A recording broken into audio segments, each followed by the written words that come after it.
Assalomu alaykum, hurmatli mijozlar. Biz 2019-yil dekabr oyida mana shu Bama kompaniyasi bilan 10 metrlik Bomak asfaltovo'klatchik mashinasini olganmiz.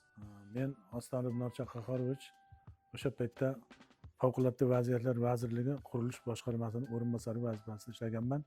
Hamda Xovos tumanidan 7.4 kilometr yo'lda Favqulodda vaziyatlar vazirligi tomonidan olib o'shani qurilishda to'liq qatnashganman. Texnikaning afzalligi bunda lazer uskunalarining borligi hamda bundan tashqari eni 10 metrlik bo'lib, yo'lda bir tomoni bizda hujjatlar bo'yicha O'zbekistonda hujjatlari bo'yicha asosda shinkalar bo'yicha 955 santimetrni tashkil qiladi. Yo'lda bir tomonini o'sha 10 metrlik asfaltovo'klatchik bilan olganimizda hech qanday shok, ulovlar va boshqa narsalar ko'rinmasdan juda akkuratni yaxshi chiqar ekan. Men o'sha asfaltovo'klatchik bilan 96 ming tonna asfalt yotqizganman o'sha Xovos tumanida.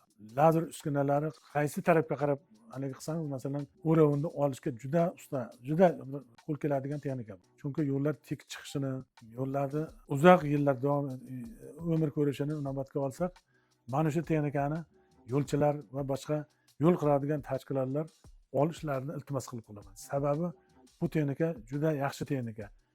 O'zi 6 metr, ikki tarafdan 2 metrdan 4 metr qo'shimcha uskunalari bor. O'sha uskunalarni qo'ygandan keyin 10 metr enlilikda asfaltni olib juda chiroyli chiqadi. Bundan tashqari buni shunaqa hayot tajribamdan shuni bildimki, bunga 4 mashina, 5 mashina, 10 mashina emas, bir 15-20 ta mashina qator turishi kerak bu texnikani ishini davom etkazish uchun, sifatli bo'lish uchun. Chunki 5 mashina, 10 mashina bo'ladigan bo'lsa, asfalt to'xtaganda uzilish bo'ladida, sifatsiz chiqib qolishi mumkin. 15-20 undan ziyoda mashina bo'ladigan bo'lsa, hech qanday g'olni ham bo'lmaydi, tep-teki chiqadi, yo'l nihoyatda sifatli chiqadi. Men shu narsani o'zimning hayotimda, o'zimning tajribamda isbotlab chiqdim. Men yana bir qaytarib aytaman, mana shu texnikani olib yo'l quradigan odam bo'lsa, yo'li eng sifatli, eng yaxshi yo'l chiqishiga kafolat beraman. Sababi men o'sha yo'lda 7 kilometr 400 yo'lda 500 metr uzunlikda tros tortib o'ravni olganman-da. O'sha tros bilan o'ravni olgandan keyin yo'l tekis chiqadi. O'sha yo'lda masalan 7 kilometr 400 metr yo'lni qilgan bo'lsak, o'sha umuman bir joyida suv to'xtamaydi. O'ravni shunday olinganki, ikki tarafdan latok qurilgan, o'sha ikki tarafdan latokka suv tushadi. Umuman yo'lda suv to'da bo'lmaydi. Yo'lda eng asosiy dushmani suv hisoblanadi o'rtoqlar. Yo'lda suv turmasa, yo'l uzoq umr ko'rishini men sizlarga aytib o'tmoqchiman. Bizda asosan ko'pincha Xitoy davlatining asfaltovo'klatchiklari olinyapti.